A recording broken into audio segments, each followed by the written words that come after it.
Hello viewers, and welcome to Tribune Online TV. It's a beautiful Friday morning and I'm Temitope Adibui. In the early hours of today, there was information that came across us about the first case of coronavirus in Nigeria, Lagos to be precise. And in the bid to enlighten and sensitize the public, we have with us a medical practitioner, Dr. Dari Olaniyo from the Oyo State Specialist Hospital. You're welcome to Dr. Dari Olaniyo. Thank you for joining us. Thank you. So sir, can you tell us about coronavirus? Brief us on coronavirus. Oh, okay. Coronavirus, the COVID-19, just like it came out in the news recently, it's a respiratory virus, affects the respiratory system. And there was an outbreak that happened last year in China, in the Wuhan region of China. And then that was the first case that was recorded as an outbreak of this disease. Coronavirus had really been in the literature as just a theoretical thing, but last year was where we had a clinical case in the world, and now it has reached the level of a pandemic because it cuts across so many continents now in the world. So the fear of the WHO is that a pandemic of this enormity would be difficult to curtail in a third world country. And as we've seen in China, a lot of things have been put in place to be able to curtail this pandemic, and work are still ongoing in being able to develop a vaccine to be able to prevent infection and reinfection of this disease. But really, coronavirus has just a lot have been on the news. It's something that it calls for our health system to really be on, to be prepared so that we'll be able to curtail any outbreak whenever it occurs. And the thing is, the first case has also been confirmed recently, just yesterday. Yeah, talking about the first case, actually the information that got to us says that the Italian man actually went to Ogun State. Okay. In Wekuru. Okay. To be precise. So now it's in Lagos, it's in Ogun State. Okay. So does that mean, is that saying something about Southwest? That the virus, it's here, it started here. What do you have to say about that, sir? Yes, without mincing words, it's here, actually. And the spread happens, from just a point of contact, then it's spread to other people like that.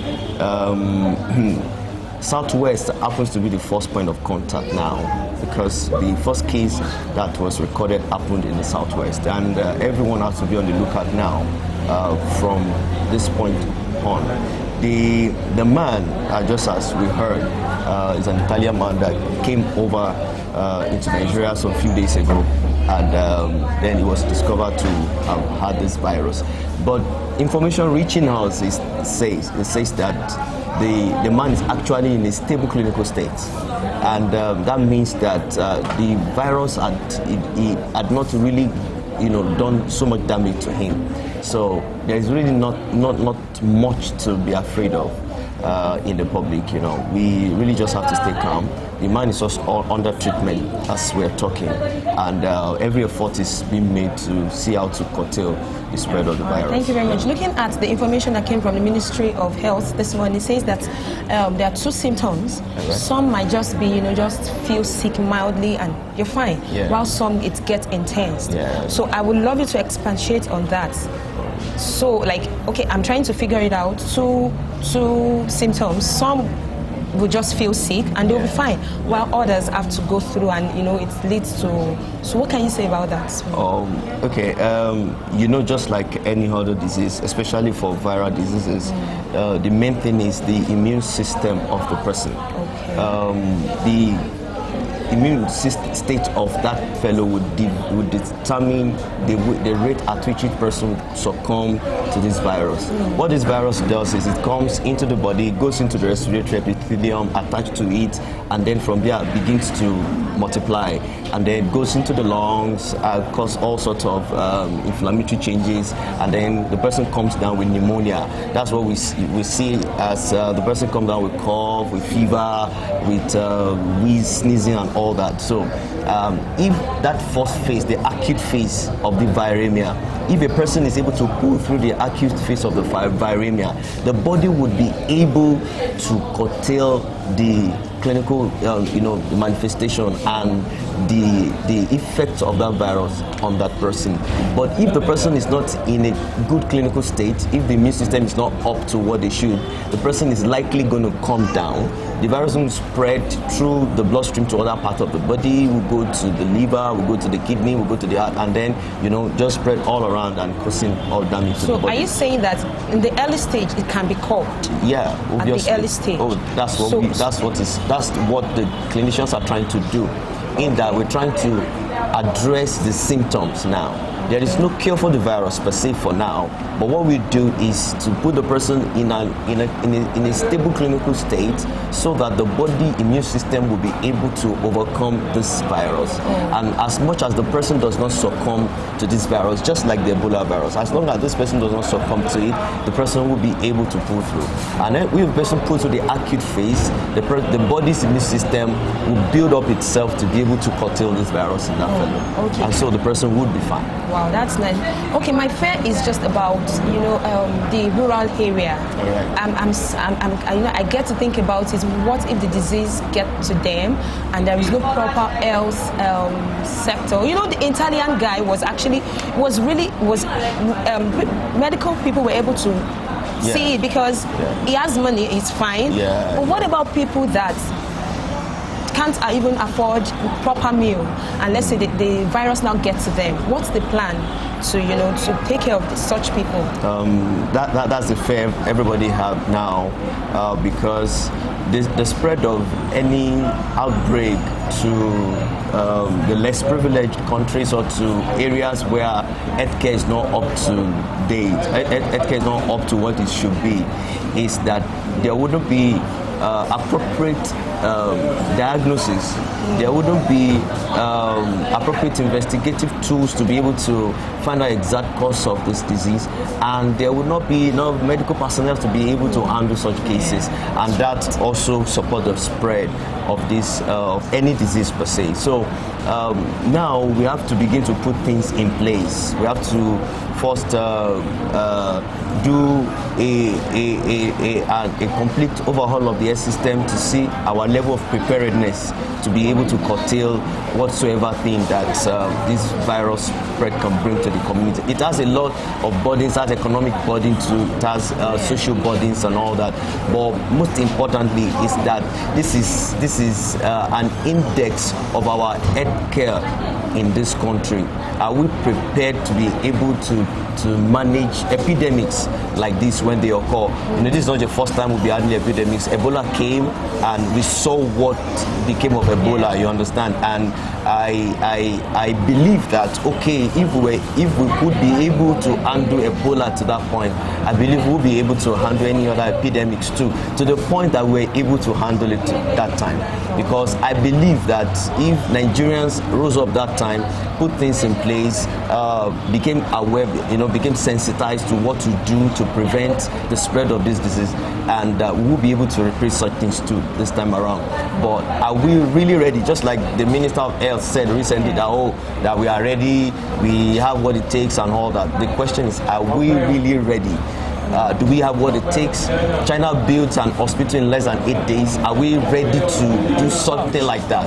Do we have the facilities? Do we have the money and every other thing to make sure that we curtail epidemics at a time like this? Thank you. Sorry, when you were talking about the economic effect. Yeah. Well, I know you're a medical person, you might not really have so much to say about the economy, but your own way, what do you think, how do you think can affect the economic sector, just in plain words? All right, just like any other disease body in the world, the person that's affected by this virus will not go to work. The person will not contribute their own, per capita increase to the economy of the state. The health care is also burdened. we have to spend money on drugs, spend money on healthcare delivery, we have to spend money on the personnel and every other thing, and utilities in the hospital to be able to take care of the illness of this fellow. And so when you put all that together, they constitute an economic burden to the society. The person who have lost enough of work hours in his or working place, the person who have also lost some, if the person is self-employed, who have lost some amount of money to come into their hands and all that. So it's just a chain reaction like that. This affect this, that affect that, and so we as medical personnel, we also look into the economic burdens of diseases, and from there we come up with what are the primary preventions, the secondary preventions, and tertiary preventions to curtailing diseases. All right, thank you very much. So before we round off, can you tell us ways to prevent ourselves, to be safe, to keep ourselves safe? You know, a lot of you have been posting some things on their status. Wash your hand, how to wash your hand very well, so that you don't get this virus. As a medical doctor, please, because I believe people are posting that out of fear. What do you have to say on how people can keep themselves safe? Okay, I want to say that first and foremost, we have to protect ourselves. Whether you're an healthcare worker or not, you really just have to protect yourself. And the simplest thing we can do is hand washing.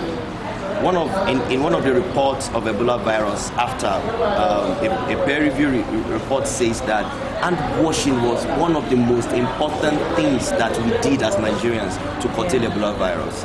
And just like any other disease too. So hand washing is very important. Your hand is dirty, your hand is not dirty. Please take time to wash your hand. Get an hand sanitizer ready with you wherever you go, and make sure that your hands are clean.